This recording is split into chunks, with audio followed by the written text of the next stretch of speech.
Salam sejahtera, saudara-saudari yang saya kasihi dimanapun Anda berada. Seluruh jemaat GCC, Jesus Christ Community, dan juga seluruh umat Kristen yang selalu mengikuti link YouTube kami di Bible Teaching Ministry. Senang sekali bisa berjumpa kembali dengan Anda melalui ibadah-ibadah live streaming yang hari ini dipancarkan bersama antara Bible Teaching dengan Jesus Christ Community atau GCC. Hari ini kita akan mengupas tema tentang doa. Sebelum kita masuk ke dalam firman Tuhan, terlebih dulu kita akan mendengarkan pujian penyembahan yang sudah saya sesuaikan dengan tema yang akan kita kupas, berdoa dan berjaga. Mari kita dengarkan pujian penyembahan ini dan kita masuk ke dalam pujian ini supaya kita disiapkan untuk menerima firman Tuhan.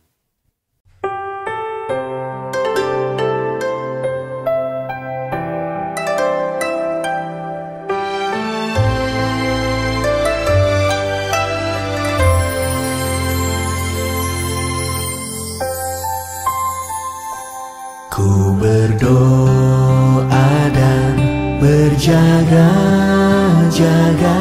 hadapi tanda akhir zaman, agar ku kuat dan ku melihat mujizat semakin kau nyatakan. Seperti anak darah yang bijaksana, layak menyambut pengantinnya.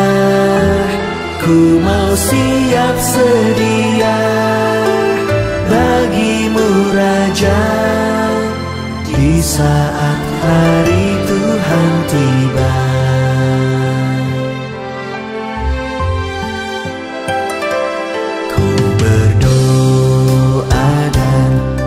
Jaga-jaga hadapi tanda akhir zaman, agar ku kuat dan ku melihat mujizat semakin kau nyatakan.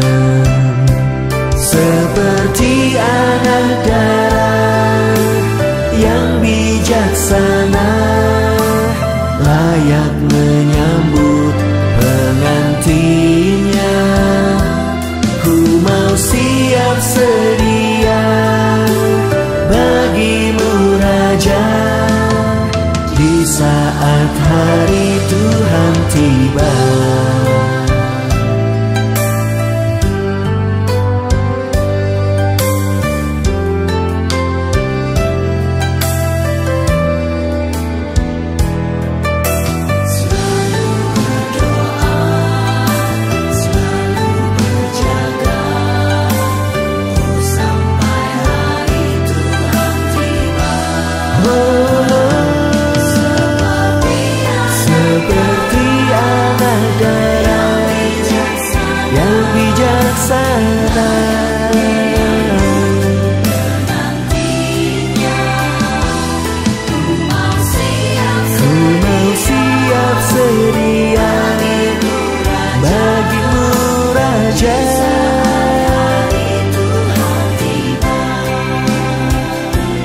Seperti anak darah yang bijaksana, layak menyambut pengantinnya.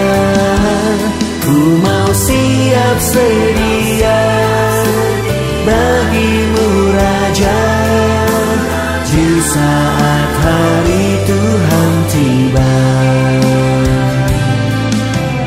Berdoa dan berjaga-jaga.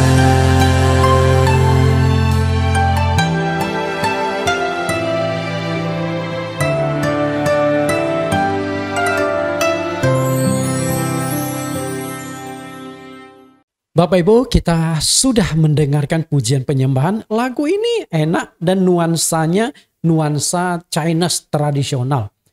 Pencipta lagunya Pendeta Jonathan Prawirah memang seorang hamba Tuhan yang sangat berbakat. Ribuan lagu beliau ciptakan dan saya yakin sadar atau tidak sadar Bapak Ibu pernah menyanyikan lagu-lagu, pernah mendengarkan lagu-lagu karya beliau. Karena banyak lagu yang sudah hit. Oke, sebelum kita akan mendengarkan firman Tuhan, terlebih dulu kita akan berdoa. Dalam nama Tuhan Yesus Kristus kami berdoa. Terima kasih Tuhan, penyertaan, perlindungan, berkat terus Engkau curahkan di dalam kehidupan kami. Sehingga hari ini kami tetap bisa beribadah walaupun di dalam media live streaming. Karena media inilah yang dapat kami manfaatkan untuk menjangkau anak-anak Tuhan, baik sebagai hamba Tuhan, sebagai umat Kristen, simpatisan, siapapun. Terutama mereka yang mengerti bahasa Indonesia. Bahkan di YouTube pun mereka bisa memilih untuk mendengarkan teks terjemahan ke bahasa-bahasa di mana mereka berada. Terima kasih untuk semua ini dan kami akan membahas firman Tuhan. Siapkan hati kami untuk mendengarkan kebenaran-Mu. Di dalam nama-Mu kami telah berdoa. Amin. Bapak Ibu yang saya kasihi, seperti yang saya katakan tadi, hari ini kita akan membahas satu topik yang sangat menarik. Berdoalah dalam nama Tuhan Yesus. Sekali lagi, berdoalah dalam nama Tuhan Yesus. Hari ini saya akan bukakan banyak misteri-misteri, banyak rahasia-rahasia, khusus yang berkaitan dengan masalah doa. Dan juga kaitan dengan nama Allah. Doa merupakan media komunikasi antara manusia dengan Allah. Kenapa kita menggunakan media ini untuk berhubungan? Karena Allah itu adalah roh. Yohanes 4 ayat 24. Allah itu roh dan barang siapa menyembah dia harus menyembahnya dalam roh dan kebenaran.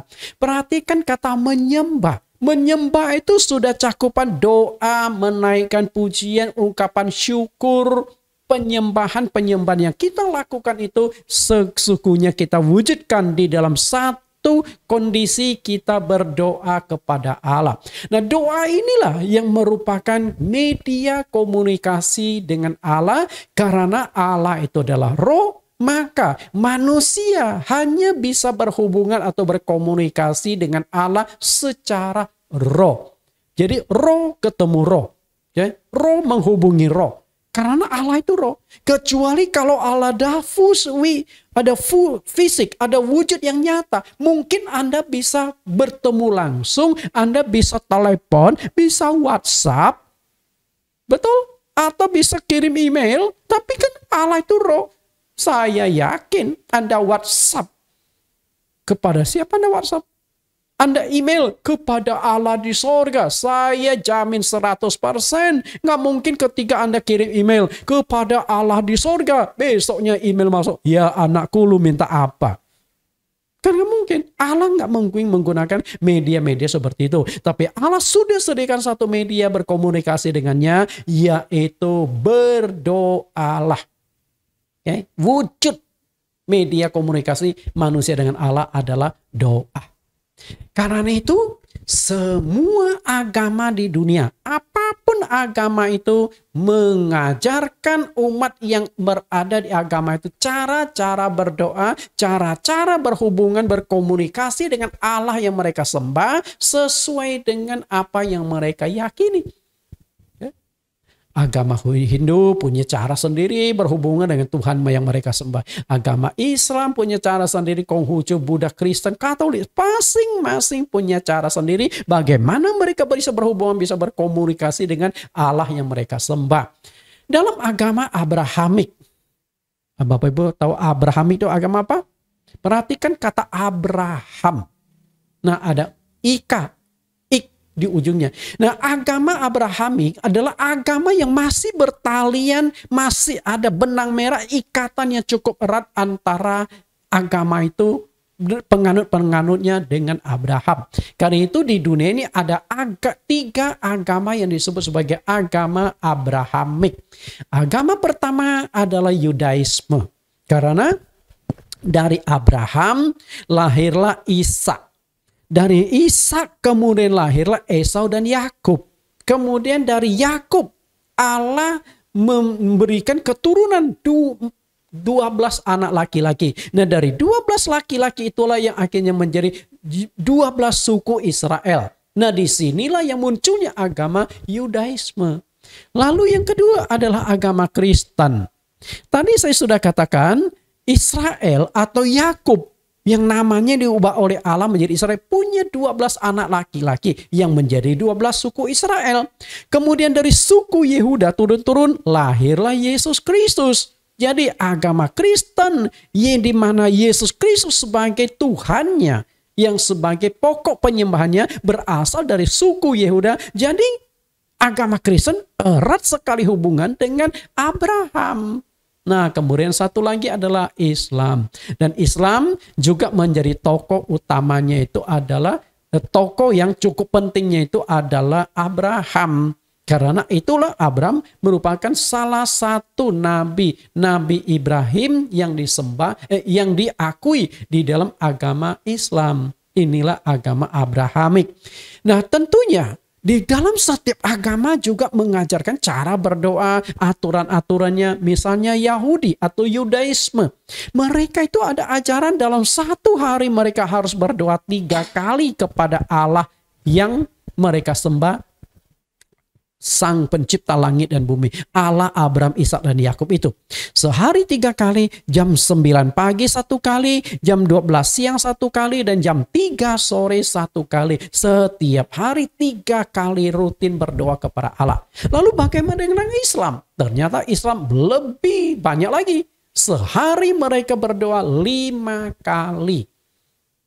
Oke, yang menjadi pertanyaannya adalah bagaimana dengan Kristen? Sehari harus berdoa berapa kali? Nah, di dalam ajaran Kristen inilah mereka tidak punya satu patokan bahwa satu hari wajib berdoa berapa kali. Tuhan Yesus tidak buat patokan itu. Kenapa demikian? Karena Yesus sudah katakan Allah adalah roh. Yang namanya roh, Anda bisa berhubungi dia, bisa berkomunikasi dengan dia di dalam segala situasi, kondisi apapun selama 24 jam. Terserah Anda atur. Makanya di Lukas pasal yang ke-15 Tuhan berkata, tidakkah Allah akan membenarkan orang-orang pilihannya yang siang malam berseru kepadanya? Siang kita berdoa, Tuhan dengar. Malam kita berdoa, Tuhan juga dengar. Jam 1, jam 2 subuh, yang lain sudah tidurnya, Anda berdoa. Tuhan tidak pernah tidur, dia tetap terjaga. Karena Allah adalah omnipresent. Allah selalu hadir. Oke, nah inilah tentang waktu-waktu doa. Doa yang berkhasiat bukan karena kepandaian dalam berbahasa. Misalnya orang Kristen ketika dia bisa bahasa Ibrani, bahasa Yunani, bahasa yang dipakai untuk menulis Alkitab, dia merasa, oh doa gue pasti didengar Tuhan. Karena saya bisa bahasa Alkitab. Enggak begitu. Emangnya Tuhan kita tuh hanya Tuhan yang mengerti bahasa Ibrani? Hanya Tuhan yang mengerti bahasa Yunani? Misalnya orang Israel. Kalau mereka berdoa pakai bahasa Ibrani, di mana bahasa yang dipakai untuk menulis kitab perjanjian lama. Karena memang mereka tahu orang Ibrani, orang Israel. Oke? Demikian pula orang Yunani. Ketika dia berdoa pakai bahasa Yunani, bahasa yang dipakai menulis perjanjian baru, bukan berarti doanya tuh lebih didengar. Enggak. Lalu orang Arab, kemudian yang Sanskerta, Inggris, China, sebagainya. Allah mengerti semua bahasa. Karena Allah itu yang mengacaukan bahasa dunia. Kalau Anda baca di dalam Kejadian pasal 11, di mana Allah pernah turun ke bumi dan Allah kacaukan bahasa dunia. Kenapa demikian? Karena awal penciptaan itu Allah berkata, beranak cucu berkembang biak penuhi bumi. Allah itu ingin mereka berpencar, memenuhi bumi, bukan hidup di dalam satu kelompok lalu membangun menara Babel yang tingginya mencapai langit. yang ingin bersaing dengan Allah, ingin mengintip sorga sampai setinggi-tingginya. Kenapa? Karena bahasa mereka sama. Dan begitu Allah kacaukan bahasa mereka, mereka sudah nggak bisa kerjasama. Suruh ambil semen yang dibawa itu air, nggak kacau. Menara Babel tidak berhasil dibangun.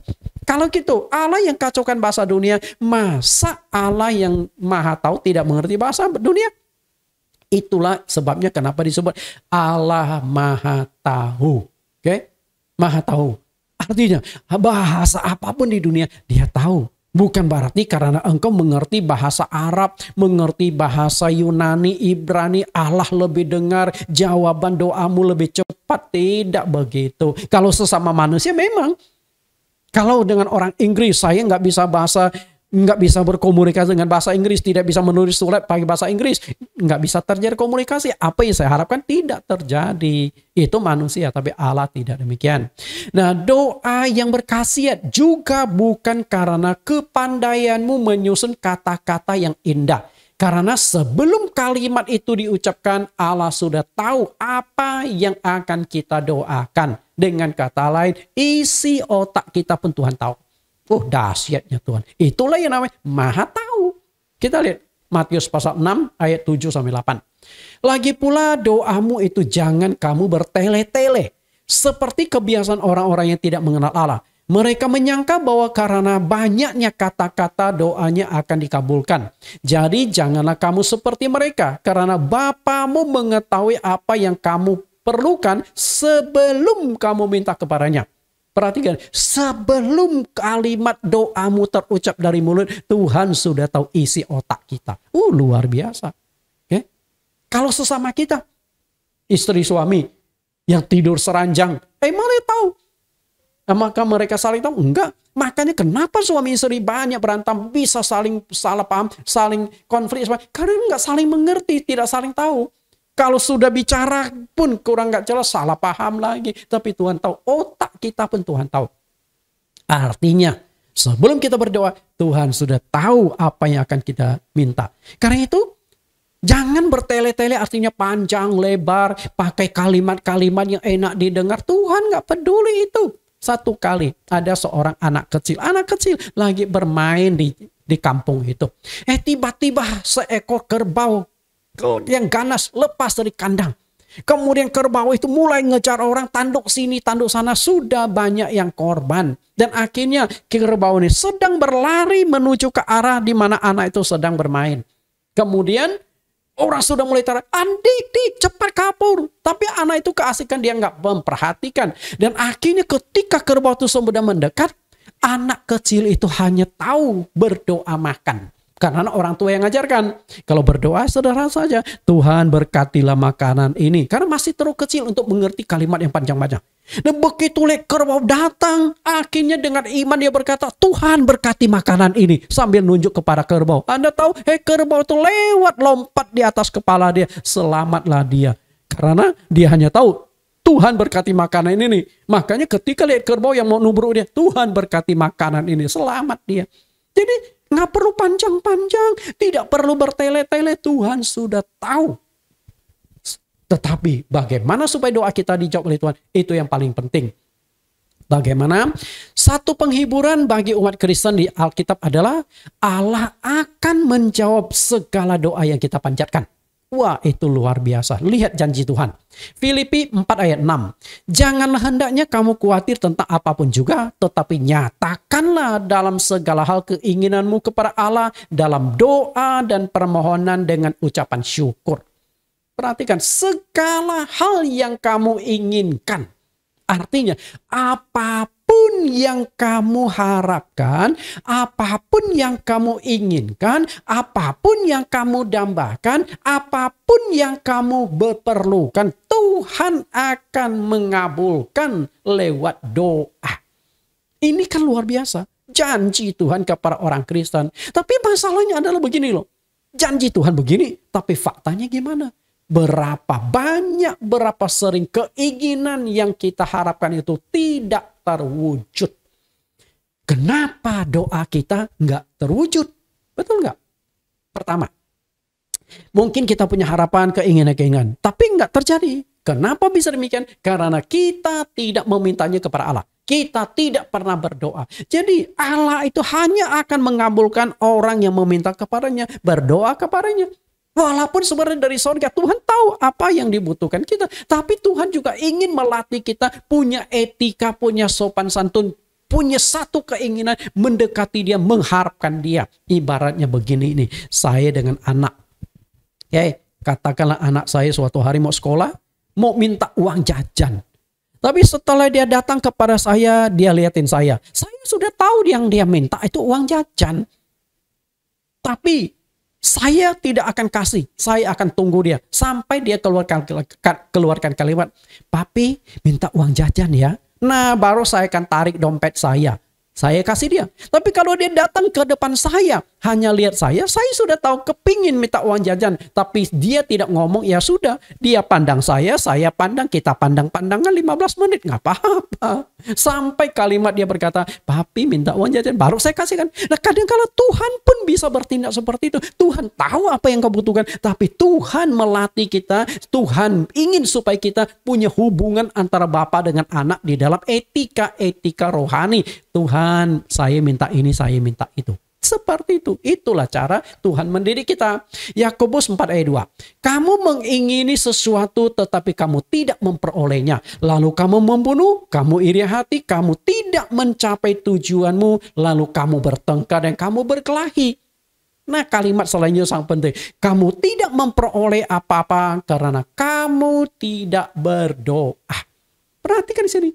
Yakobus mengatakan, engkau punya banyak keinginan, tapi engkau tidak mendapatkan apa yang kau inginkan. Kenapa demikian? Karena kamu tidak berdoa. Berarti doa adalah solusi kita mendapatkan sesuatu dari Tuhan. Tuhan sanggup gak? Sanggup. Menciptakan alam semesta, menciptakan segalanya saja dia sanggup. Apa yang tidak sanggup dilakukan oleh Tuhan? Maka hanya ada satu kata bagi Tuhan. Tidak ada yang mustahil. Kalau bagi manusia, mustahil, mustahil, mustakim. Banyak mustahilnya. Tapi bagi Tuhan, tidak ada yang mustahil. Masalahnya adalah Tuhan mau atau tidak. Itu saja. Tuhan mau atau tidak. Kalau Tuhan mau, semuanya bisa Tuhan berikan. Semuanya Tuhan bisa kabulkan. Lalu kenapa saya, engkau tidak dapat apa-apa? Karena engkau tidak berdoa. Lalu kita langkah setahap lebih maju lagi. Mungkin Anda sudah berdoa. Anda sudah berdoa. Ternyata tetap tidak dapat. Kenapa? Kalau di ayat di atasnya, engkau tidak mendapat apa-apa karena engkau tidak berdoa. Lalu, Anda yang mendengarkan khotbah saya hari ini, Anda sudah berdoa. Saya sudah berdoa lama, Pak. Saya sudah berdoa mati-matian, Pak. Saya sudah bertekun di dalam doa, Pak. Belum cukup saya tambah dengan doa puasa, Pak. Tapi tetap tidak dijawab oleh Tuhan. Kenapa bisa demikian? Betul nggak? Apakah janji Tuhan bentrok? Tadi dikatakan apapun yang kau minta, gua kasihin. Tapi faktanya gua sudah minta nggak dikasih-kasih sama Tuhan. Nah, berarti ada perlu dia analisa. Bernuliasa. Perhatikan ayat yang selanjutnya, Yakobus 4 ayat 3. Atau kamu berdoa juga, tetapi kamu tidak menerima apa-apa karena kamu salah berdoa. Sebab yang kamu minta itu hendak kamu habiskan untuk memuaskan kehawa nafsumu. Jadi rupanya memang ada doa yang Tuhan tidak akan kabulkan karena apa? Kesalahan dalam doa. Perhatikan, ada salah dalam doa. Nah, ketika berbicara tentang kesalahan dalam doa, ada dua macam kesalahan. Perhatikan di kalimat selanjutnya. Sebab yang kamu inginkan, ingin kamu habiskan dengan hawa nafsumu. Kan salah. Anda minta minta kendaraan. Enggak masalah, Tuhan, saya butuh kendaraan, berkati Tuhan supaya saya bisa dapatkan kendaraan. Misalnya motor masih wajar diminta. Mobil masih oke. Tapi kalau Anda, Tuhan saya minta helikopter Tuhan supaya saya tidak macet di jalanan. Saya percaya pendeta doa pun setengah mati belum tentu dijawab Tuhan. Tuhan berkata, gimana sih lu? Yang penting kan sampai. Dulu gua jalan kaki penginjilan. Dulu gua naik onta penginjilan. Sekarang dulu ada sepeda motor. Sudah enak loh. Karena itu dikasih paha minta jantung. Seperti ini. Jadi minta motor nggak salah, minta mobil nggak salah. Tapi kalau sudah minta helikopter, nah Tuhan itu pasti nolak. Kalau setiap orang Kristen punya helikopter, nanti keramaian, macet helikopter di atas. Oke, kita lihat masalah kesalahan dalam doa. Selama ini ada 2 kesalahan dalam doa yang sering terjadi. 2 kesalahan. Kesalahan pertama adalah isi doa, yang kedua adalah cara doa. Ternyata 2 itu penting. Isi doa. Nah di Yakobus pasal 4 ayat 3 ini kesalahannya adalah isi doanya. Yang kamu doakan mau kamu habiskan untuk hawa nafsumu. Jadi kalau engkau berdoa, engkau butuh seorang istri, boleh Tuhan saya membutuhkan seorang pasangan hidup. Oke. Tapi kalau ketika minta istri, Tuhan saya minta seorang istri, bak malaikat wajahnya, rambutnya pirang, hidungnya seperti tanduk udang, kulitnya putih bersih, kemudian tingginya sekian. Itu namanya doa yang bertele-tele. Kalau semuanya boleh minta yang paling baik, kasihan yang jelek-jelek nggak ada yang kawinin, nggak ada yang nikahi, betul? Jadi itu kan hanya untuk keinginan hawa nafsu, bukan sesuatu hal yang berkenan di hadapan Tuhan. Boleh kita minta, tapi jangan mendetil seperti itu. Tuhan tahu yang terbaik. Coba Anda dikasih istri yang cakep sekali tapi galak, emang mau? Anda kasih istri yang cakep sekali tapi nggak bisa apa-apa, hanya jadi porselin pajangan, cuci piringnya aja nggak bisa. Emang kau sanggup hidup? Bulan pertama sih oke, gua dapat istri yang cakep. Tapi bulan selanjutnya piring semuanya, hanya engkau tuh menikah sama patung. Betul? Nggak ada gunanya. Karena itu Tuhan lebih tahu yang kita butuhkan. Karena itu isi doa menentukan jawaban Tuhan. Cara doa juga menentukan jawaban dari Tuhan. Kesalahan dua-dua itu perlu dikoreksi, perlu diperbaiki. Berdoa itu sama seperti menulis sepucuk surat kepada Tuhan. Hari ini yang saya kupas itu adalah caranya, bukan isinya. Cara doa. Kita berdoa itu sama seperti menulis sepucuk surat kepada Tuhan. Dan surat itu ada 3 bagian utama. Surat apapun itu ada 3 bagian utama. Bagian pertama adalah alamat surat. Kepada siapa surat ini ditujukan. Lalu yang kedua adalah isi surat. Apa yang kita harapkan dari isi surat itu. Lalu bagian penutup surat. Oke. Ini sama seperti kita berdoa. Jadi ketika Anda berdoa kepada Tuhan, sebenarnya Anda sedang menulis surat rohani yang tidak dicetak dengan mesin cetak, printer, tapi susunan itu seperti isi surat. Makanya Anda tahu, saya doa kepada siapa ditujukannya, lalu apa yang saya doakan, lalu bagian penutupnya seperti apa. Ini bicara tentang cara doa, bukan bicara apa yang engkau doakan. Kita lihat, Yesus pernah mengajarkan doa Bapa kami. Itu Yesus yang ajarkan. Lihat susunan itu seperti sebuah surat. Di Matius pasal 6 ayat 9 sampai ayat yang ke-13. Mungkin sekilas saya bacakan. Karena itu berdoalah demikian. Bapa kami ada di sorga, dikuduskan namamu, datanglah kerajaanmu, jadilah kehendakmu di bumi seperti di sorga. Berikanlah kami pada hari ini makanan kami yang secukupnya, dan ampunilah kami akan kesalahan kami, seperti kami juga mengampuni orang yang bersalah kepada kami. Dan janganlah membawa kami ke dalam pencobaan, tetapi lepaskanlah kami daripada yang jahat. Karena Engkau yang punya kerajaan dan kuasa dan kemuliaan sampai selama-lamanya. Amin. Saya percepat ya, jangan ada komplain. Pak, emang doa boleh gitu ya? Bukan gitu. Ini saya lagi khotbah jelaskan ke Anda. Karena bahannya cukup panjang. Jadi saya ambil inti cepat-cepat. Oke? Kita lihat. Isi doa Bapa kami terbagi menjadi 3 bagian. Bagian pertama adalah alamat surat. Seperti menulis surat dari alamat surat. Kepada siapa doa itu kita panjatkan. Sudah jelaskan. Bapa yang di sorga. Lalu ada nama Bapa di sorga. Kemudian penutup surat. Penutupnya adalah karena Engkaulah yang mempunyai kerajaan dan kuasa dan kemudian sampai selama-lamanya. Kita besarkan, kita puji Tuhan, kita ungkapkan bahwa Dia memang layak dan Dia sanggup mengabulkan doa kita. Karena Engkaulah milik semuanya. Artinya Engkau sanggup mengabulkan doaku. Nah, yang penting di sini itu adalah isi surat. Coba lihat isi surat. Pokok-pokok doa ini adalah isi surat yang kita sampaikan kepada Tuhan. Yang kita percaya dia sanggup untuk menjawabnya. Isi itu penting karena berbicara tentang apa yang engkau harapkan. Oke, kita coba lihat lebih jauh tentang alamat surat. Bapa kami yang ada di sorga, dikuduskan namamu. Alamat surat itu kita tujukan kepada Allah Bapa di sorga. Jadi sangat jelas ya, kepada Allah Bapa di sorga. Namun lebih spesifik, alamat surat itu ada kata yang menekankan tentang nama. Dikuduskanlah namamu.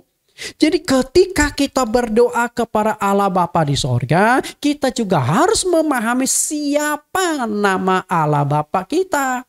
Karena ketika berbicara tentang Allah, banyak agama dan pemahaman tentang Allah berbeda-beda.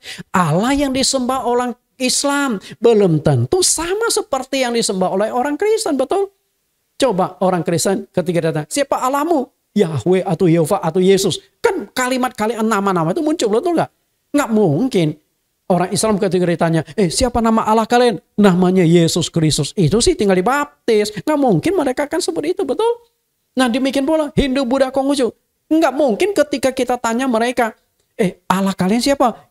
Namanya siapa? Yesus Kristus. Itu tinggal dibaptis Bapak Ibu. Nggak mungkin. Jadi ketika berbicara tentang Allah yang disembah, semua agama menyembah kepada Allah. Tapi masalahnya nama Allah yang disembah itu siapa? Itu penting sekali. Karena harus kita wujudkan di dalam doa. Sama seperti kita menulis sepucuk surat kepada presiden. Presiden mana? Kalau konteks kita di Indonesia mungkin gampang presiden. Kita walaupun nggak tulis nama, kita mungkin orang juga sudah tahu itu adalah presiden yang memerintah Indonesia, Jokowi saat ini. Tapi kalau dia seorang petinggi di PBB, Badan Dunia, PBB, katakanlah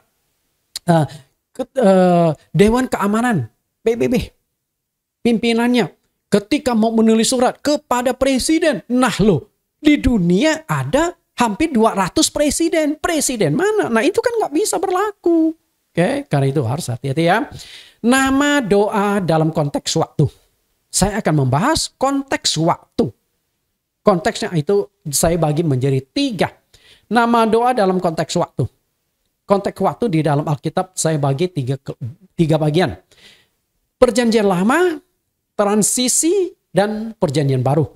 Nah di perjanjian lama, transisi dan perjanjian baru, ketika berdoa itu pemakaian dan penyebutan nama Allah atau penerima surat dalam konteks waktu Alkitab siapa? Okay. Di perjanjian lama, apakah Allah sudah memunculkan namanya? Karena kalau kita doakan Bapa kami yang di sorga, Bapa kita tuh kuduskanlah namamu. Siapa nama Bapa di sorga? Kan harus seperti itu. Lalu perjanjian transisi dan perjanjian baru. Kita coba analisa pemakaian nama dalam doa di perjanjian lama. Karena 3 konteks waktu ini akan kita kupas secara tajam.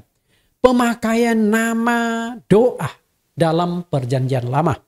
Apakah dalam perjanjian lama doa-doa umat pilihan itu tidak dijawab oleh Tuhan? Dijawab nggak? Doa mereka dijawab. Kenapa saya katakan banyak tokoh-tokoh yang berdoa, doa mereka dijawab. Ada Abraham. Sampai Abraham disebut sahabat Allah. Masa sahabat Allah nggak dijawab doanya? Dan sangat nyata ketika Abraham berdoa untuk kota Sodom dan Gomora. Tuhan, kalau di sana ada 50 orang, engkau akan hancurkan. Kelihatan Tuhan tidak dijawab, tapi ada yang Tuhan jawab. Sebenarnya Abraham tuh yang dia minta adalah tolong selamatkan Lot sekeluarga keponakan yang tinggal di kota Sodom. Tapi kan nggak elok. Ketika Tuhan berkata, aku mau hancurkan kota Sodom Gomora kalau betul kejahatan mereka banyak. Lalu Abraham berkata, Tuhan kalau gitu yang lain silakan basmi. Tapi tolong selamatkan Lot sekeluarga ya. Kan nggak mungkin doa seperti itu kesannya egois. Makanya Abraham tutup pakai angka 50. Kalau betul ada 50 orang yang benar, aku tidak akan bunuh mereka semua. Lalu Abraham turun-turun sehingga 10. Yang terakhir Abraham berkata, Tuhan sekali lagi ini yang terakhir. Aku meminta, kalau betul di kota Sodom ada 10 orang benar, apakah engkau akan hancurkan kota itu?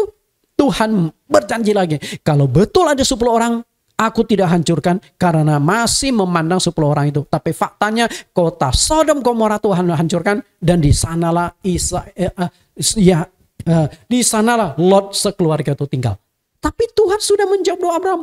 Dia utuslah 2 orang malaikat. Keluarkan Lot sekeluarga. Ya. Dia amankan Lot sekeluarga. Baru Tuhan turunkan api dan belerang. Jadi kelihatan Tuhan tidak jawab. Tapi Tuhan sudah jawab. Karena Tuhan tahu yang dimaksud oleh Abraham itu. Oke, luar biasa ya. Kemudian, tentu doa mereka juga ditujukan kepada Allah.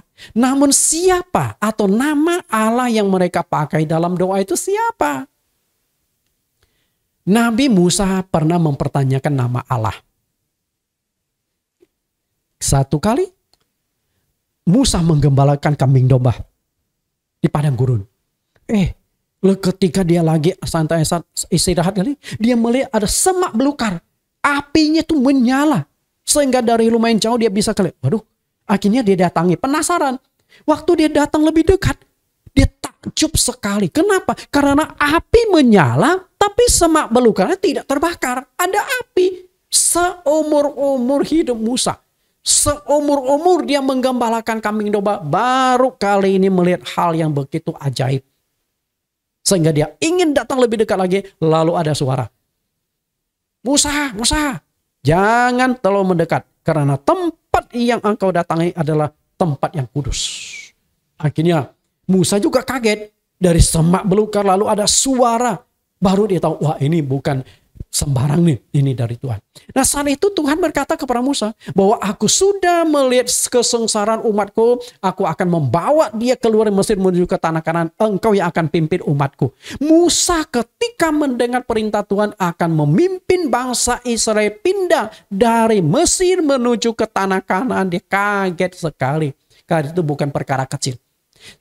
Bapak Ibu pernah pindah rumah? Betapa repotnya pindah rumah, betul? Tapi ini pindah alamat. Satu negara pindah alamat. Satu negara pindah ke tempat lain.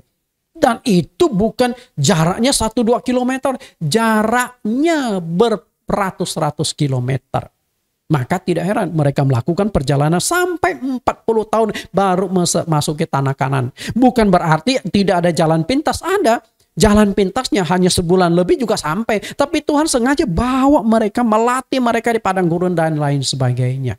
Makanya saat itu Musa mau diutus. Musa juga bingung. Ketika aku datang kepada tua-tua Israel. Lalu mereka tanya, siapa yang utus kau? Siapa nama Allah yang utus kau? Musa bingung kan? Akhirnya Musa mempertanyakan nama Allah. Kita lihat pertanyaan Nabi Musa tentang nama Allah. Keluaran 3 ayat 13. Lalu Musa berkata kepada Allah, tetapi apabila aku mendapatkan orang Israel dan berkata kepada mereka, Allah nenek moyangmu telah mengutus aku kepadamu. Dan mereka bertanya kepadaku, bagaimana tentang namanya? Apakah yang harus kujawab mereka? Jadi Musa berkata, bagaimana kalau mereka tanya, siapa nama Allah yang mengutus engkau? Nah, lihat jawaban Tuhan. Ayat 14. Firman Tuhan kepada Musa, aku adalah aku.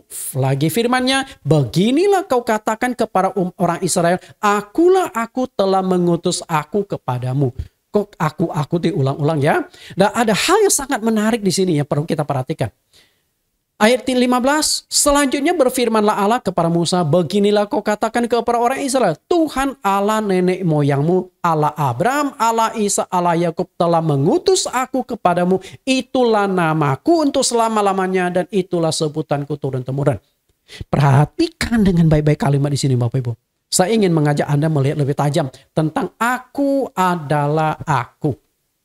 Oke, aku adalah aku. Kita akan lihat lebih tajam sini. Aku adalah aku dalam tulisan bahasa Ibrani itu artinya adalah dituliskan adalah Ehye Asher Ehye. Aku adalah aku. Ehye Asher Ehye. Nah dari kata inilah yang muncul 4 huruf tetragramaton atau YHWH. Aku adalah aku. 4 huruf YHWH. Karena itu kata ini YHWH diyakini banyak orang itu sebagai nama Allah di perjanjian lama. Tapi apakah betul itu nama Allah? Masalahnya kan di sana.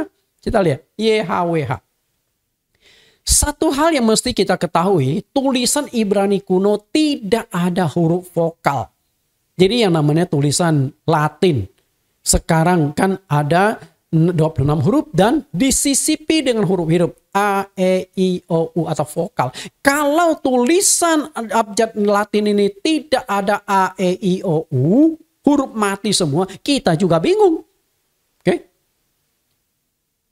Misalnya, kadang-kadang kan kita, misalnya nama saya lah, Nathan. Kalau huruf hidupnya diambil jadi apa?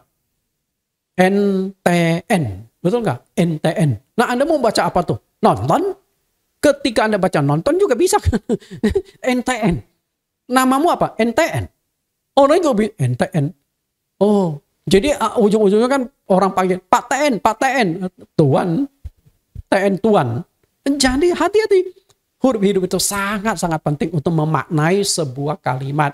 Karena itu kata YHWH dibaca Yod He Waw He. YHWH, Yod He Waw He. Tapi masalahnya adalah ketika mereka baca satu kata ini Yod He Waw He, mereka sudah tangkap orang Ibrani itu. Tapi bagi kita apa? Kita lihat masalah YHWH. Namun oleh sekelompok umat Kristen, 4 huruf atau tetragramaton ini, konsonan huruf 4 konsonan Ibrani disisipkan huruf vokal bahasa Latin di dalamnya dan dibaca menjadi Yahweh atau Yehova. Perhatikan kata ini ya Bapak Ibu, Yahweh atau Yehova. Itu disisipkan huruf hidup di tengahnya, huruf vokal di tengahnya. Pertanyaan saya adalah, betulkah itu? Apakah benar Yahweh atau Yehova itu nama Allah? Kenapa masih yang disisipkan huruf misalnya Yahweh, yang disisipkan huruf A dan E? Kenapa enggak huruf U? Yuhu. Huruf U dua dong. Yuhu. Boleh juga kan? Salahnya di mana?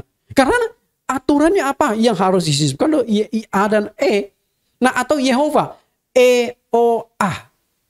E-O-A yang disisipkan. Kalau saya mengganti menjadi huruf I semua apa? Yihiwi. Nah, ini kan masalah. Karena apakah ada firman Tuhan yang mengatakan nanti kamu YHWH itu kamu sisipkan huruf A dan E ya, atau sisipkan huruf huruf E-O-A ya? Kan nggak ada. Nah, ini kan kita perlu telusuri sampai ke sana itu. Siapa yang menyisipkan huruf-huruf itu? Ketika 4 huruf konsonan itu disisipkan huruf vokal, dibaca menjadi Yahweh atau Yehova, apakah Anda yakin tidak akan mengubah makna dari nama itu? Yakin nggak Anda? Tidak akan berubah makna. Misalnya, nama saya NTN. Tinggal Anda sisipkan huruf hidupnya. Oke, NTN. Kalau Anda sisipkan huruf A, jadi Nathan.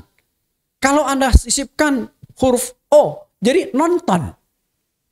Betul? Kalau Anda sisipkan huruf I, A dan I, jadi nanti.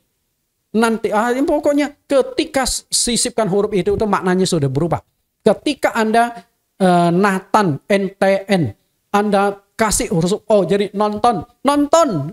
Saya nggak akan jawab. Karena nama saya bukan nonton, tapi Nathan. Bisa nangkap Bapak Ibu? Karena itu hati-hati dalam penyisipan huruf ini. Yahweh atau Yehova.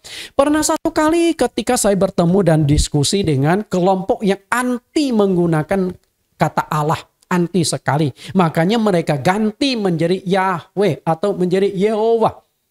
Lalu saya tanya, antara Yahweh dengan Yehova sama-sama dikembangkan dari huruf Yahweh. Mana yang benar? Akhirnya juga bingung. Nggak tahu juga tuh Pak. Yahweh atau Yehova yang benar. Nah kalau gitu, masalah kan yang benar tuh Yahweh atau Yehova. Karena ketika disisipkan itu pasti maknanya sudah beda. Tapi yang paling banyak dipakai itu adalah Yahweh. Betul? Yehova salah nggak? Juga diakui. Itu kan sudah beda. Bapak Ibu yang saya kasih. YHWH. Esye Asher Ehye. Aku adalah aku. Kita analisa lebih tajam masalah ini. YHWH. Apakah YHWH, Yahweh atau Yehova? yang sudah disisipkan huruf vokal ini adalah nama dari Allah Bapa di sorga. Apakah Anda yakin? Bapak Ibu hamba-hamba Tuhan yang percaya bahwa Yahweh itu singkatan dari Yahweh atau Yehova. Apakah betul itu sisipannya sudah benar? Apakah betul itu nama Allah? Kalau itu betul nama Allah yang benar Yahweh atau Yehova. Itu kan beda Bapak Ibu. Jadi jangan ngotot. Kita lihat, aku adalah aku. Atau kalimat aku adalah aku ini hanya penegasan bahwa Allah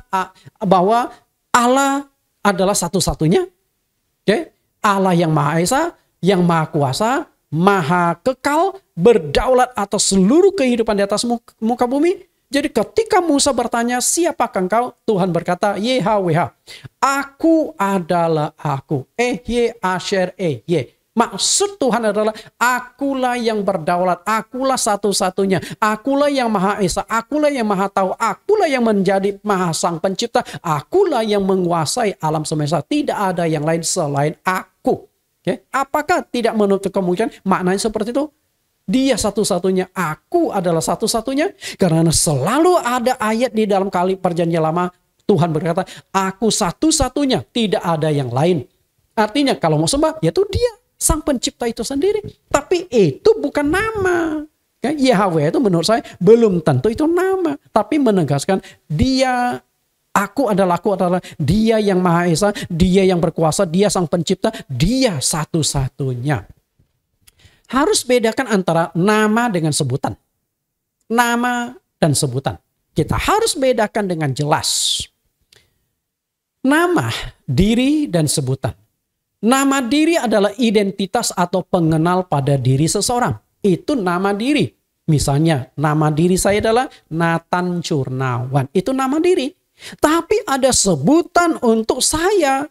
Okay? Sebutan itu adalah panggilan, gelar, profesi, status sosial orang itu.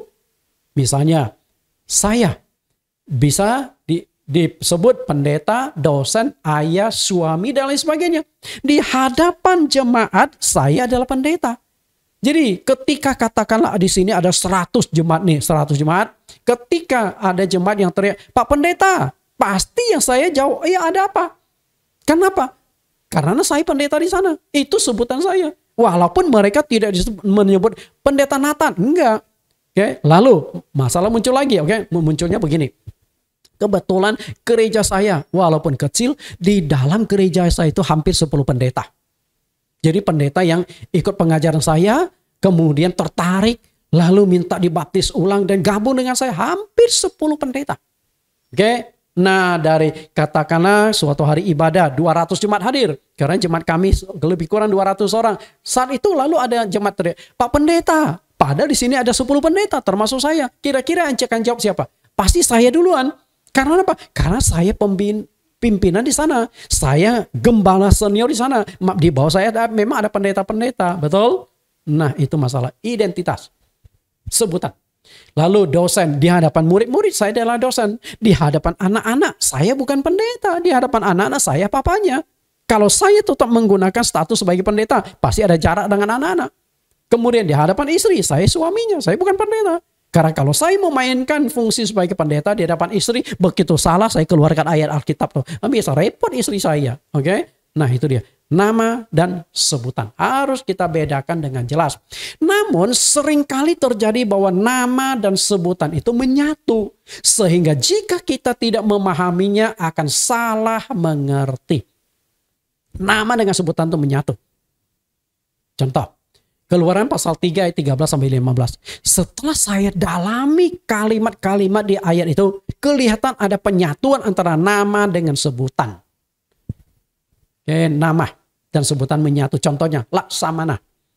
Bapak Ibu, Laksamana itu nama atau sebutan? Coba Anda renungkan saja. Laksamana. Mungkin Anda akan berkata, nama, oke. Mungkin Anda akan berkata, jabatan, bisa juga. Coba lihat. Ini adalah gabungan. Bisa nama, bisa gelar. Karena Laksamana. Bagi seorang ayah yang kebetulan memberi nama anaknya, mungkin Laksamana itu biasa orang Jawa suka nih. Orang Jawa tuh suka OA. Sutrisno, Sutrisna. Oke. Nama. Jadi ketika anak itu lahir, ayahnya kasih nama anak kita Laksamana. Nah itu setelah besar namanya Laksamana. Lalu di kalangan dunia militer ternyata Laksamana itu adalah jabatan perwira tinggi. Khususnya di Angkatan Laut. Jadi Angkatan Laut itu adalah jabatan-jabatan. Nah satu jabatan perwira tinggi namanya Laksamana. Jadi Laksamana belum tentu nama. Di dunia militer, Laksamana itu adalah jabatan. Nah, ini kan tergabung Bapak Ibu. Oke, harus bedakan dengan jelas. Mana nama, mana jabatan. Lalu bisa terjadi penggabungan. Anak kecil yang dulunya nama Laksamana, setelah dia besar, kemudian mulai sekolah, lalu oleh ayahnya dimasukkan ke tentara, masuk ke Angkatan Laut. Nah, kemudian karir politiknya naik terus sampai dia mendapat jabat gelar Laksamana. Nah, ini kan sudah tergabung. Laksamana bisa nama dia, bisa jabatan dia. Jadi perhatikan gabungan tersebut. Hati-hati Bapak Ibu. Nah, menurut saya di Keluaran pasal 3, 13 sampai 15 ada terjadi hal seperti itu antara nama dengan sebutan tergabung. Ketika Allah memperkenalkan diri kepada Musa, kelihatan ada penyatuan antara nama dengan sebutan diri Allah. Sebutan diri Allah. Lihat kembali. Keluaran pasal 3 ayat 13-15. Selanjutnya berfirmanlah Allah kepada Musa, beginilah kau katakan kepada orang Israel, Tuhan Allah nenek moyangmu, Allah Abraham, Allah Ishak dan Allah Yakub telah mengutus aku kepadamu. Itulah namaku untuk selama-lamanya dan itulah sebutanku turun-temurun. Bapak Ibu, nangkap nggak di sini? Perhatikan, itulah namaku. Selama-lamanya itulah namaku. Tapi ada kelanjutannya, itulah sebutanku turun-temurun, artinya selama-lamanya juga. Jadi itu nama, itu juga sebutan. Karena itu apakah yang dimaksudkan sini YHWH itu nama Tuhan atau sebutan Tuhan? Nah itu kita harus analisa lagi. Lalu analisa lebih tajam keduanya adalah, perhatikan di sini ya, sebutan. Apakah nama dan sebutan untuk Allah Israel yang dipakai turun-temurun itu? Nah apakah yang YHWH tadi, Asher, tadi? Atau yang lain? Coba perhatikan. Selanjutnya berfirmanlah Allah kepada Musa, beginilah kau katakan kepada orang Israel. Oke? Jadi yang disampaikan kepada orang Israel ternyata bukan YHWH-nya loh. Bukan aku adalah aku. Bukan Asher, tapi yang disampaikan kepada orang Israel adalah ini. Perhatikan. Allah Abraham, Allah Ishak, Allah Yakub. Jadi waktu Musa bertemu dengan bangsa Israel, yang Musa sampaikan itu adalah ketika ditanya, kamu diutus oleh siapa? Oh, aku diutus oleh Allah nenek moyang kita. Allah Abraham, Allah Ishak, Allah Yakub. Nah, itu yang utus aku. Ketika kepada bangsa Israel diberitahu, oh yang mengutus aku adalah YHWH. Mereka tuh asing. Mereka belum pernah dengar YHWH itu. YHWH mereka belum pernah dengar. Karena itu hanya kata yang diucapkan Tuhan kepada Musa di padang gurun. Sehingga kata YHWH, atau Asher, bisa saja bermakna aku adalah satu-satunya, akulah pencipta, aku yang maha kuasa, aku yang maha adil, aku yang maha kuasa. Bisa saja maknanya ke sana, bukan menyebut nama. Dan nama yang di sini saya lebih condong ke sini. Siapakah nama Allah kita? Allah Abraham. Siapakah nama Allah Israel? Yaitu Allah Abraham, Allah Ishak, Allah Yakub. Nah ini bisa jadi sebutan, bisa jadi nama. Jelas ya? Bisa jadi sebutan, bisa jadi nama. Karena kalau kita lihat ayat ini, kalimat ini, Tuhan kan berkata kepada Musa, nanti kalau mereka tanya, katakan, yang mengutus engkau adalah Allah nenek moyang kalian, Allah Abraham, Allah Ishak, Allah Yakub. Dan ketika Musa sampaikan yang utus aku adalah Allah Abraham, Allah Ishak, Allah Yakub, mereka bisa terima. Karena memang mereka keturunan dari Abraham, Ishak, dan Yakub. Tapi ketika Musa berkata, yang utus aku adalah YHWH. Siapa YHWH? Mereka bingung. Mereka belum pernah dengar kata YHWH, bangsa Israel itu. Karena itu mereka akan nolak Musa. Jadi harus jelas dengan teliti di sini. Karena itu yang selalu diungkapkan berulang-ulang di dalam Alkitab bukan 4 abjad YHWH itu. melainkan kata sebutan Allah Abraham, Allah Ishak, dan Allah Yakub. Dan itu dipakai berulang kali baik di dalam perjanjian lama sampai perjanjian baru. Saya akan ungkapkan beberapa ayat. Coba kita lihat. Oke. Karena itu menurut saya YHWH yang diterjemahkan sebagai kata Allah, menurut saya ini bukan nama, melainkan sebutan. Ya, YHWH itu kata Allah. Nah, Allah itu sebutan. Karena bagi saya Allah itu bukan nama. Kalau orang sekelompok mengatakan, oh itu Allahnya dewa Arab dan sebagainya. Oke, Anda ganti apa? Oke, ganti apa? Misalnya kalau Anda kata YHWH, lalu Anda sisipkan menjadi Yahweh atau Yehova, Anda yakin nggak? Di seluruh dunia ada jutaan suku, bangsa, dan bahasa. Apakah Anda sudah cek? Apakah tidak bisa salah satu suku terkecil di pedalaman Yahweh itu adalah nama dewa mereka? Atau Yehova itu adalah nama dewa mereka? Kalau itu terjadi, maka Anda tidak boleh pakai juga kata Yahweh atau Yehova. Karena itu nama Allah. Bisa nangkap? Nama dewa. Karena itu hati-hati ketika kita menjelaskan, menafsirkan Alkitab.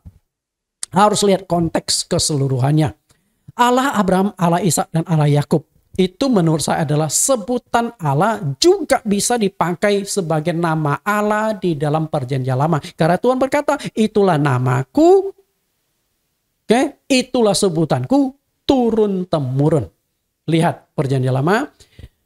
Kata Allah Abraham, Allah Ishak, Allah Yakub ada di Keluaran. Kemudian raja-raja, nah ini dia. Itu di perjanjian lama ya. Nah, lalu di perjanjian baru ada di Matius, ada di Kisah Rasul, Markus, Lukas. Selalu dilengkapi Allah Abraham, Allah Ishak, Allah Yakub. Kalimat itu selalu diulang-ulang.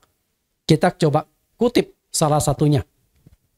Kita kutip salah satu contoh di perjanjian baru dalam penjelasan Tuhan Yesus tentang entitas Allah yang disembah oleh orang Israel. Markus 12 ayat 29. Jawab Yesus, hukum yang terutama ialah dengarlah hai orang Israel. Tuhan itu Allah. Tuhan itu Esa. Perhatikan ya, Yesus sebagai yang diyakini sebagai Trinitas, Bapa, Anak, Roh Kudus. Yesus tekankan Allah itu Tuhan. Tuhan itu Allah dan Tuhan itu Esa, artinya hanya ada satu. Nah, kalau hanya ada satu tidak menutup kemungkinan bermakna Ehye, Asher, Ehye. Atau aku adalah aku satu-satunya. Lalu, hai orang Israel, Tuhan itu Allah kita, Tuhan itu Esa. Lalu Allah yang Esa ini siapa? Apa namanya? Apa sebutannya? Lihat ayat 26. Dan juga tentang bangkitnya orang-orang mati, tidakkah kamu baca dalam kitab Musa? Dalam cerita tentang Semak Duri, bagaimana bunyi firman Allah kepadanya? Akulah Allah Abraham, Allah Ishak, Allah Yakub. Jadi Allah yang Esa ini ternyata yang dimunculkan bukan YHWH. Bukan Yehova, bukan Yahweh. Harus jelas ya. Ternyata yang dimunculkan adalah Abraham, Allah Ishak, Allah Yakub. Karena itu di dalam perjanjian lama ketika Tuhan mengatakan itulah namaku, itulah sebutanku. Tidak menutup yang dimaksud Tuhan itu adalah akulah Allah Abraham, Allah Ishak, Allah Yakub. Karena saat itu berbicara tentang bangsa Israel. Harus cocok untuk itu. Allah Abraham, Allah Ishak, Allah Yakub. Itulah Allah yang Esa. Sebagai pengenal satu-satunya di perjanjian lama. Karena itu kemungkinan dalam perjanjian lama ketika bangsa Israel berdoa. Mereka memulai dengan kalimat dalam nama Allah Abraham, Allah Ishak, Allah Yakub. Karena mereka kan berdoa kepada Allah. Tapi Allah yang mana? Makanya Tuhan memperkenalkan, sebut saja Allah Abraham, Allah Ishak, Yakub. Pasti fokusnya adalah Allah yang pernah bertemu dengan Abraham. Allah yang menjanjikan kepada Abraham, aku akan memberikan keturunanmu seperti bintang di langit, seperti pasir di tepi laut. Supaya menemukan Allah yang benar, identitas Allah itu. Berarti Allah yang benar adalah Allah yang disembah Abraham, Ishak, dan Yakub. 3 generasi. Artinya Allah itu kekal. Oke, saya sudah kupas nih di perjanjian lama. Lalu masa transisi. Masa transisi. Saya tidak sebut itu masa perjanjian baru. Karena masa transisi adalah penyambung antara perjanjian lama dengan perjanjian baru. Yesus hadir di tengah-tengahnya ini. Kita lihat masa transisi. Pemakaian nama dalam doa di masa transisi. Tuhan Yesus mengajarkan bahwa doa itu ditujukan kepada Allah Bapa di sorga. Karena itu dalam doa kita harus menyebut nama Allah Bapa. Kan tujuannya kepada Allah Bapa. Berarti harus mengerti nama Allah Bapa itu siapa.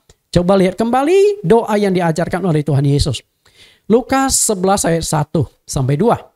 Pada suatu kali Yesus sedang berdoa di salah satu tempat. Ketika ia berhenti berdoa, berkatalah seorang dari murid-muridnya kepadanya, "Tuhan, ajarlah kami berdoa."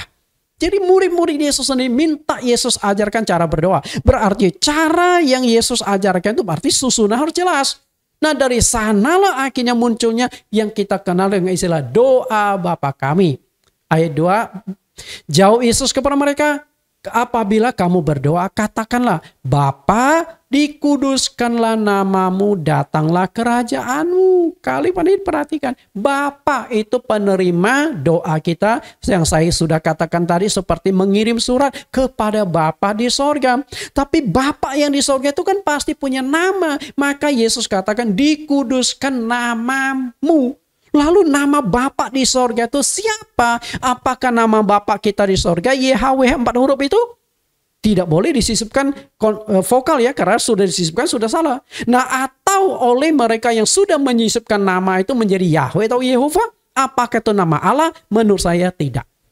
YHWH, Yehova atau Yahweh bukan nama Allah. Kenapa saya katakan bukan nama Allah? Kita bahas di bagian bawah ini. Suatu hari saya akan kupas secara tajam tentang YHWH itu. Kita lihat contoh yang paling nyata bahwa doa itu ditujukan kepada Allah Bapa di sorga adalah ketika Yesus berdoa di Taman Getsemani. Coba lihat bagaimana Yesus berdoa di Taman Getsemani. Jelas sekali doa itu dia tujukan kepada kehendak Allah Bapa di sorga dan dia tunduk pada kehendak Allah Bapa. Walaupun dia punya keinginan sendiri. Matius 26 ayat 39. Ia maju sedikit lalu sujud dan berdoa. Katanya, "Ya Bapakku." Ini tujuan doa kepada Bapa. "Jikalau sekiranya mungkin, biarlah cawan ini lalu daripadaku. Tetapi janganlah seperti yang kau kehendaki, melainkan seperti yang kau kehendaki." Perhatikan, Yesus punya keinginan. Kalau bisa cawan pahit ini lalu daripadaku. Cawan pahit itu adalah penderitaan sebelum disalibkan. Ditangkap, dihina, disiksa, dipukul, dipermalukan. Sampai terakhir dipaku di atas kayu salib. Digantung sampai 6 jam. Jadi ketika Yesus membayangkan cawan pahit. Rasanya berat bagi dia dalam kemanusiaannya. Maka dia berkata kepada Bapa, "Kalau boleh aku tidak menjalani salib. Tapi diperbaiki. Tapi kalau itu memang kehendakmu, jadilah, bukan kehendakku." Dia tunduk pada kehendak Allah. Lalu ayat yang ke-42, lalu ia maju, dia pergi untuk kedua kalinya dan berdoa. Katanya, "Ya Bapakku, jikalau cawan itu tidak mungkin lalu kecuali apabila aku meminum, jadilah kehendakmu." Isi doanya sama, ditekankan sekali lagi, jadilah kehendakmu. Dan yang ketiga kali, untuk ketiga kalinya ia mengucapkan doa yang itu juga. Jadi 3 kali doa, 3 kali menekankan jadilah kehendak Bapa di sorga. Jadi isi doa Yesus adalah kepada Bapa di sorga. Oke, itu pengajaran Yesus di zaman transisi. Doa itu harus ditujukan kepada Bapa. Nah setelah itu zaman perjanjian baru. Zaman di mana waktu Yesus mulai mau ditangkap, disalibkan sampai hari ini. Doa kita pakai nama siapa? Kita analisa. Pemakaian nama doa dalam perjanjian baru sampai kini atau sampai sekarang. Saat-saat terakhir di dunia sebelum Yesus disalibkan, Yesus mengajarkan doa itu ditujukan kepada Bapa di sorga, tapi harus dilakukan dalam nama Tuhan Yesus. Nah ini kan sudah mulai terang nih. Okay? Harus dalam nama Tuhan Yesus. Perhatikan Yohanes 15 ayat 16. "Apabila kamu memilih, bukan kamu yang memilih aku, tetapi akulah yang memilih kamu. Dan aku telah menetapkan kamu supaya kamu pergi dan menghasilkan buah. Dan buahmu itu tetap. Supaya apa yang kamu minta kepada Bapa dalam namaku diberikannya kepadamu." Jelas nggak Bapak Ibu di sini? Mulai tajam kan? Mulai jelas? Harus di dalam nama Tuhan Yesus. Perhatikan kalimat yang saya buat kelap-kelip dan juga pergantian huruf di bawah. Apa yang kamu minta kepada Bapa. Kita memang doa tuh kepada Bapa. Kita minta kepada dia. Tapi ketika kita minta harus di dalam nama Tuhan Yesus. Ya, nangkap? Dari sinilah sebenarnya kita berdoa langsung di dalam nama Tuhan Yesus. Intinya di sana. Nah kalau begitu, mestinya nama Yesus adalah nama Bapa. Betul nggak? Coba kita analisa lebih tajam. Pemakaian nama. Ini terulang. Oke, kita lihat. Pemakaian nama Allah Bapa dalam doa. Perjanjian lama menuju transisi.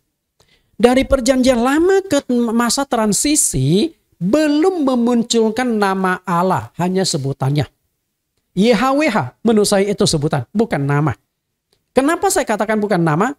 Kalau betul itu nama Allah, seharusnya Yesus sudah memperkenalkan, hati-hati, kalian harus tahu ya, YHWH itu nama Allah loh. Tapi Yesus tidak perkenalkan itu. Murid-murid juga tidak pernah pakai Yahweh. Nggak pernah muncul lagi. Setiap kata ada Yahweh atau ada kata Tuhan besar selalu diganti menjadi Kyrios. Artinya Tuhan. Itu sebutan. Lalu masa transisi perjanjian baru sampai saat ini. Nama yang dimunculkan dalam doa adalah Tuhan Yesus. Karena itu umat Kristen, dimanapun Anda berada, setiap kali kita berdoa langsung dalam nama Tuhan Yesus. Karena itu doa kita akan dijawab. Nama Tuhan Yesus. Perhatikan konteks waktu dalam doa. Yohanes 16 ayat 23. Perhatikan konteks waktu ya. Karena saya sudah jelaskan nih konteks waktu untuk memahami nama Allah. Perjanjian lama, transisi, perjanjian baru sampai sekarang. Yohanes 16 ayat 23, dan pada hari itu kamu tidak akan menanyakan apa-apa kepadaku. Aku berkata kepadamu sesungguhnya segala sesuatu yang kamu minta kepada Bapa akan diberikannya kepadamu dalam namaku. Jelas gak? Kata kalimat ini hampir sama dengan Yohanes pasal 15 ayat 16 tadi. Tapi ini ayatnya beda. Pasalnya juga beda. Ayat 24, sampai sekarang kamu belum meminta sesuatu pun dalam namaku. Mintalah, maka kamu akan menerima supaya penuhlah sukacitamu. Minta. Lalu ayat 25, semua ini kukatakan kepadamu dengan kiasan. Akan tiba saatnya aku tidak lagi berkata-kata kepadamu dengan kiasan, tetapi terus terang memberitakan kepadamu, kepada Bapa, memberitakan Bapa kepadamu. Bapak Ibu, perhatikan di ayat 25 sangat-sangat penting. Terutama yang menganut Allah Tritunggal atau Trinitas. Ada Bapa, Anak, Roh Kudus. Seakan-akan muncul tiga pribadi. Ada pribadi Bapa, pribadi Anak, pribadi Roh Kudus. Ternyata ketika Yesus mengajar banyak menggunakan bahasa kiasan. Ada perumpamaan, perbandingan. Nah bahasa kiasan itu berarti bukan makna sesungguhnya. Kiasan. Ketika Yesus memperkenalkan Allah Bapa, Yesus ternyata juga menggunakan kiasan. Termasuk bagaimana hubungan Yesus dengan Bapa di surga. Dia gunakan bahasa kiasan. Nah kita harus menangkap dulu bahasa kiasan. Arti kiasan. Berarti bukan makna sesungguhnya. Bukan bahasa sesungguhnya. Tapi ini hanya dipakai untuk menjelaskan sesuatu kebenaran. Korelasi hubungan antara Yesus dengan Bapa di surga. Kita lihat bahasa kiasan. Bapa mengutus aku. Itu kiasan. Oke. Pertanyaan saya itu sebenarnya sederhana bagi yang Trinitas. Bapa, Anak, Roh Kudus, tiga pribadi sama atau terpisah, menyatu atau terpisah. Kalau menyatu berarti yang Yesus mengutus Yesus, Bapa mengutus Anak sama. Karena Yesus ada di dalam Bapa, Bapa ada di dalam Yesus. Berarti Bapa mengutus Yesus, Bapa mengutus dirinya sendiri ke dunia. Bisa nangkap kalimat itu kiasan. Bapa lebih besar dari aku. Oke, kemudian aku datang dari Bapa. Itu bahasa kiasan. Datang gimana? Ketika Yesus berkata aku di dalam Bapa, Bapa di dalam aku, mau datang keluar dari mana? Itu ada di dalam dirinya. Itu hanya bahasa kiasan. Banyak bahasa kiasan. Saya akan kupas suatu hari tentang makna kiasan tersebut. Karena kalau saya kupas di sini sangat panjang, terlalu panjang. Ayat 26, pada hari itu kamu akan berdoa dalam namaku. Dan tidak aku katakan kepadamu bahwa aku meminta bagimu kepada Bapa. Perhatikan pada hari itu. Ini konteks waktu. Lalu kata yang kedua, pada hari itu. Kemudian kata konteks waktu. akan tiba saatnya. Pada hari itu dan akan tiba saatnya adalah konteks waktu setelah Yesus tidak ada lagi di dalam dunia. Jadi kalau Yesus sudah tidak ada lagi di dalam dunia, dia leluasa memperkenalkan Bapa itu siapa. Karena tidak mungkin ketika Yesus masih di dunia, dia bisa terus terang dengan bahasa, bukan bahasa kiasan, tapi terus terang, Bapa adalah aku. Oh, habis. Ketika Yesus berkata, aku anak Allah. Orang Yahudi, pimpinan bangsa Yahudi langsung ambil batu mau lempar Yesus. Mau dibunuh tuh. Padahal Yesus berkata, aku anak Allah loh. Apalagi kalau Yesus berkata, aku adalah Allah. Aku adalah sang pencipta. Aku adalah orang yang dulu bertemu dengan Abraham. Oh, Yesus itu sudah dibunuh pada hari itu. Jadi nggak memungkinkan. Maka Yesus gunakan bahasa kiasan. Supaya kita bisa menangkap sebenarnya yang dimaksudkan itu adalah diri Yesus sendiri. Lalu pada hari itu kamu akan berdoa dalam namaku. Lalu kamu belum meminta sesuatu pun dalam namaku. Jadi ketika doa pakai nama Yesus. Lalu akan diberikannya kepadamu dalam namaku. Walaupun engkau mintanya tujuannya kepada Bapa, tapi harus dalam namaku. Kenapa bisa demikian? Sebenarnya Yesus itu adalah nama Bapa. Intinya seperti sana. Pada ayat itu sangat jelas bahwa setelah Roh Kudus diturunkan, semua doa harus dilakukan dalam nama Tuhan Yesus. Jadi sudah jelas nama itu harus dalam nama Yesus. Mengapa doa harus dalam nama Tuhan Yesus? Yesus adalah nama Allah Bapa. Kuncinya itu di sana.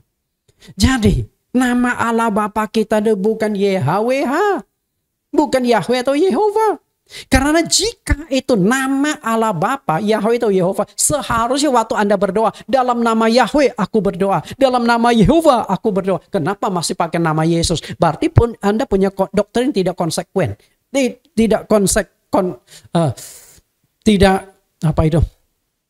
Konsekuen dengan penyebutan. Tidak konsisten. Anda mengatakan nama Allah adalah Yehova. Tapi waktu Anda membaptis, tidak pernah dalam nama Yehova engkau dibaptis. Tetap saja dalam nama Bapa dan Roh Kudus. Betul nggak? Padahal Bapa dan Roh Kudus bukan nama, tapi panggilan sebutan. Maka di dalam kitab baptisan semuanya dalam nama Yesus. Karena nama Yesus itu adalah nama dari Bapa, nama dari Anak, nama dari Roh Kudus. Saya akan buktikan bahwa itu adalah nama Allah. YHWH. Jika YHWH, Yahweh atau Yehova itu adalah nama Allah Bapa, seharusnya dari perjanjian lama hingga perjanjian baru setiap kali umat Israel atau Kristen berdoa harus menyebut YHWH, tidak boleh menyebut yang lain. Betul nggak? Karena itulah saya katakan orang Kristen, orang yang anti pakai sebutan Allah sehingga diganti menjadi Yahweh, Yehova. Oke? Anda berdoa pakai nama siapa? Apakah Anda berdoa dalam nama YHWH? Usir setan dalam dalam YHWH, setan keluar. Apakah Anda pakai itu? Atau tetap pakai nama Yesus? Dalam nama Yesus setan keluar. Kalau Anda menggunakan nama Yesus, berarti Anda sebenarnya sudah tahu nama Yesus itu nama Allah, baru ada kuasa. Nggak pernah kita doa menyembuhkan orang sakit, mengusir setan dalam YHWH atau Yahweh atau Yehova. Nggak pernah. Kalau ada, nggak terjadi mujizat karena hanya nama Yesus yang punya kuasa dan otoritas. Karena itu nama Allah sendiri. Kita lihat nama Allah. Dalam perjanjian lama Allah belum memperkenalkan namanya. Jadi belum pernah. Barulah di zaman perjanjian baru Allah memperkenalkan namanya, yaitu nama Yesus Kristus. Saya buktikan di perjanjian lama belum. Kita lihat ayatnya. Perjanjian lama dan perjanjian baru. Perjanjian lama, lihat Keluaran 6 ayat 1 sampai 2. Selanjutnya berfirmanlah Allah kepada Musa, akulah Tuhan.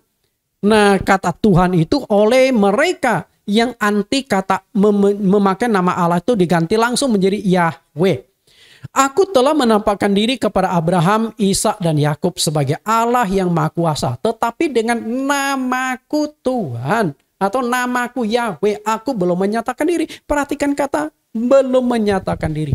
Jadi Tuhan itu belum pernah memperkenalkan namanya, belum menyatakan. Menyatakan itu memunculkan, membuka nama dia, belum. Kapan baru nama Allah dinyatakan? Nah, kita lihat di Perjanjian Baru. Yohanes 17 ayat 6. Aku telah menyatakan namamu kepada semua orang yang engkau berikan kepadaku dari dunia. Mereka itu milikmu dan engkau telah memberikan mereka kepadaku dan mereka telah menuruti firman-Mu.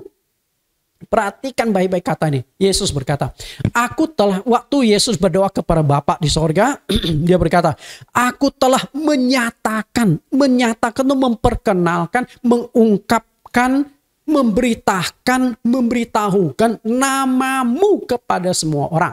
Nah, ketika Yesus hidup di dunia, pelayanan 3 tahun, pernahkah Yesus berkata, nama Allah Bapa adalah YHWH, nama Allah Bapa adalah Yahweh atau Yehova? Pernah nggak Yesus katakan demikian? Tidak pernah. Tidak pernah. Bahkan Yesus jarang sekali memakai kata YHWH itu. Jarang sekali. Langsung diganti menjadi Kyrios. Kalau gitu, belum tentu Yahweh itu nama Allah. Sebutan. Nama Allah itu adalah Yesus. Lalu bagaimana cara Yesus memperkenalkan nama Allah Bapa? Pernahkah Yesus berkata nama Allah Bapa adalah ini? Nggak pernah, betul? Ada cara yang Yesus tersampaikan secara diam-diam. Coba kita lihat bagaimana memperkenalkan nama Allah. Aku telah menyatakan namamu kepada semua orang. Artinya Yesus sudah memperkenalkan nama Allah 2000 tahun yang lalu. Bagaimana cara Yesus memperkenalkan nama Allah? Lihat ayat 11-nya. Ayat 11, Yohanes 17 ayat 11. Dan aku tidak ada lagi dalam dunia, tetapi mereka masih ada di dalam dunia. Dan aku datang kepadamu ya Bapa yang kudus, peliharalah mereka dalam namamu, yaitu namamu yang telah engkau berikan kepadaku, supaya mereka menjadi satu sama seperti kita. Perhatikan kata ini baik-baik. Aku telah menyatakan namamu. Bagaimana Yesus menyatakan nama Allah? Namamu yang telah engkau berikan kepadaku. Artinya Allah Bapa kita di sorga itu punya nama. Lalu nama Bapa dikasihkan kepada anak, kepada aku. Artinya apa? Bapa punya nama dengan anak punya nama sama. Bisa tangkap? Bapak punya nama dengan anak sama. Karena nama anak itu dikasih oleh Bapak. Kapan nama Bapak itu dikasihkan ke anak? Waktu Maria sedang mengandung. Maria mengandung. Lalu Yusuf bertanya, siapa sih yang membuat engkau hamil? Maria berkata, aku mengandung dari Roh Kudus. Yusuf nggak percaya. Mau menceraikan Maria secara diam-diam. Akhirnya malaikat Tuhan datang kepada Yusuf. Yusuf, jangan takut mengambil Maria sebagai istrimu. Karena anak yang di dalam kandungannya adalah dari Roh Kudus. Istrimu akan melahirkan seorang anak laki-laki. Dan hendaklah kamu menamakan dia Yesus. Nah, itu peristiwanya di sana. Jadi nama Yesus itu bukan dicari Yusuf dan Maria, tapi dari Allah dikirimkan lewat malaikat, diberitahukan kepada Yusuf. Nanti anak itu lahir, kalau sudah lahir nama dia Yesus. Itu adalah nama Bapa.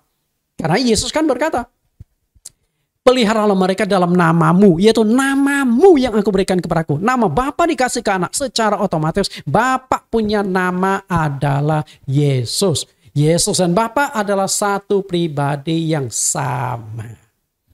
Yesus dengan Bapa satu pribadi yang sama. Yohanes 14 ayat 7. Sekiranya kamu mengenal aku, pasti kamu juga mengenal Bapakku. Ini kan jelas. Yesus berkata para murid-murid, kalau kalian sudah kenal aku, berarti sudah kenal Bapa di sorga. Lalu kalimat kedua lebih tajam lagi. Sekarang, saat ini, kalian mengenal dia dan kamu telah melihat dia. Murid-murid pernah melihat Bapa di sorga? Enggak pernah. Tapi Yesus berkata, kalau kalian sudah melihat aku, sudah melihat Bapa di sorga. Sudah kenal aku, sudah kenal Bapa di sorga. Kenapa bisa demikian? Karena di ayat 10 Yesus katakan, tidak percayakah engkau aku di dalam Bapa, Bapa di dalam aku. Artinya penyatuan Yesus dengan Bapa itu satu. Apa yang aku katakan kepadamu tidak aku katakan dari diriku sendiri, tetapi Bapa yang diam di dalam aku, dialah yang melakukan pekerjaannya. Jelas ya? Bapa di dalam aku di dalam Bapa. Sehingga Yesus tegaskan lebih jauh lagi di Yohanes 10:30, aku dan Bapa adalah satu. Jadi Yesus dengan Bapa itu bukan dua pribadi, satu pribadi. Bapa, Anak, Roh Kudus itu bukan nama, itu sebutan.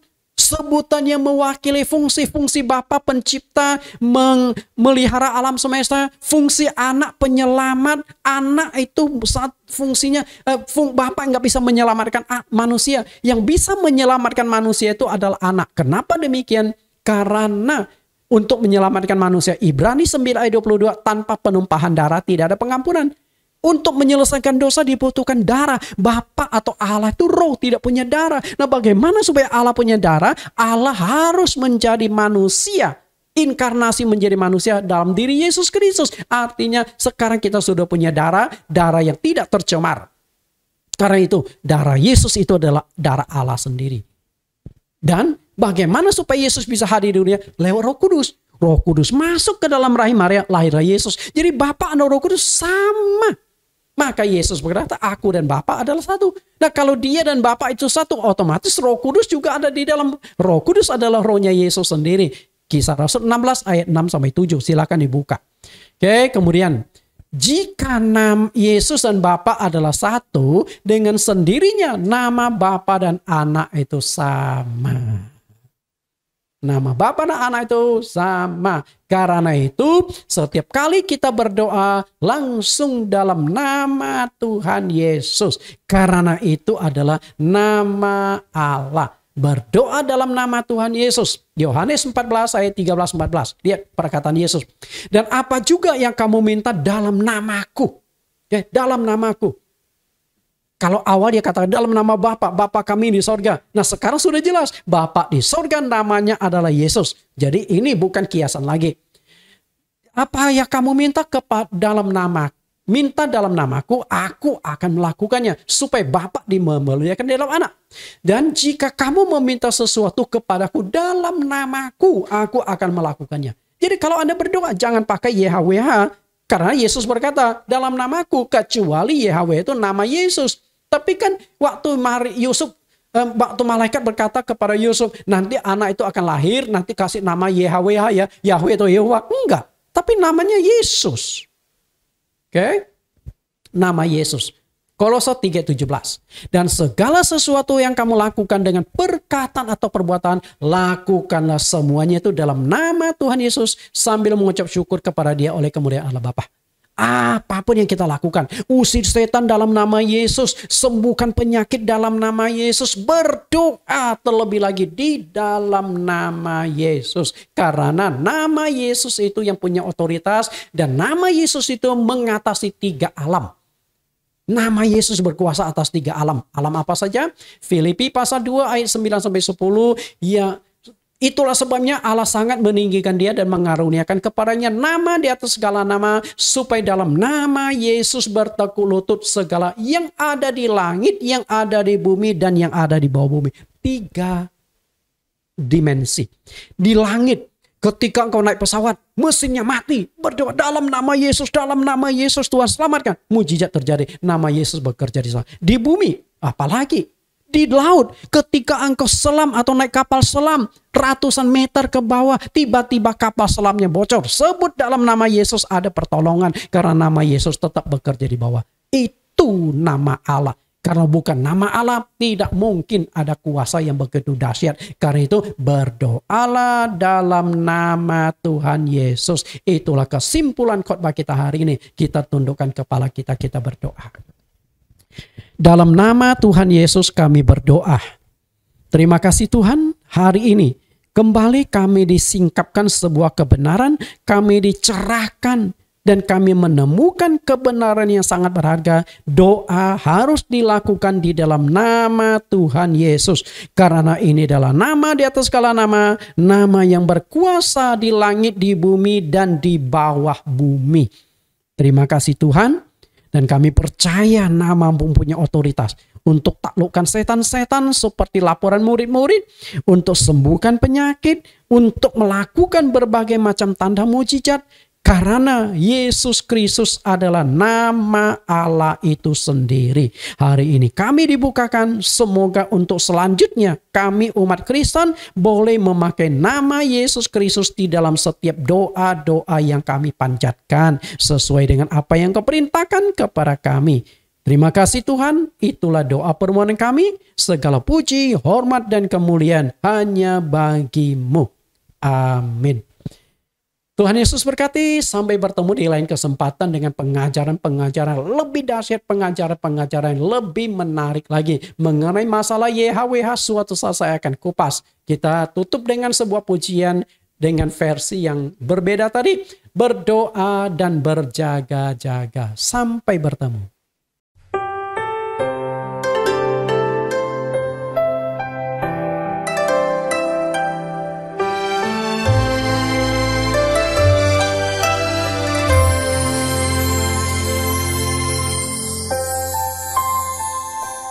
Ku berdoa dan berjaga-jaga hadapi tanda akhir zaman, agar ku kuat dan ku melihat mujizat semakin Kau nyatakan. Seperti anak darah yang bijaksana, layak menyambut pengantinnya.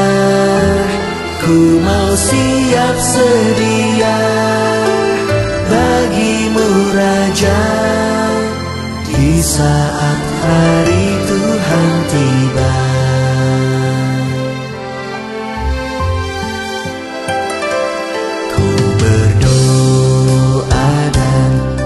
Jaga-jaga hadapi tanda akhir zaman, agar ku kuat dan ku melihat mujizat semakin Kau nyatakan.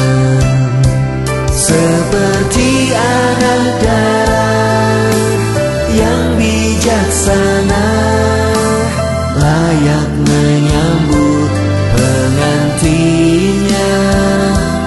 Ku mau siap sedia bagi-Mu Raja, di saat hari Tuhan tiba.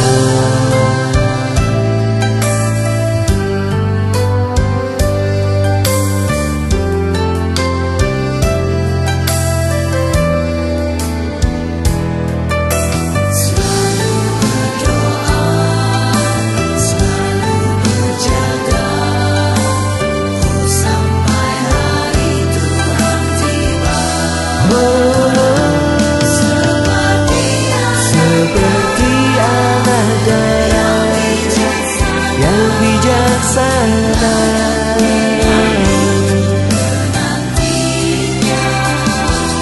ku mau siap sedia bagi-Mu Raja,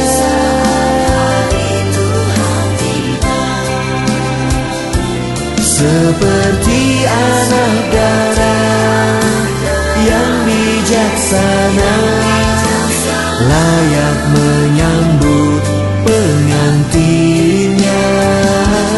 Ku mau siap sedia bagi-Mu Raja, di saat hari Tuhan tiba. Berdoa dan berjaga-jaga.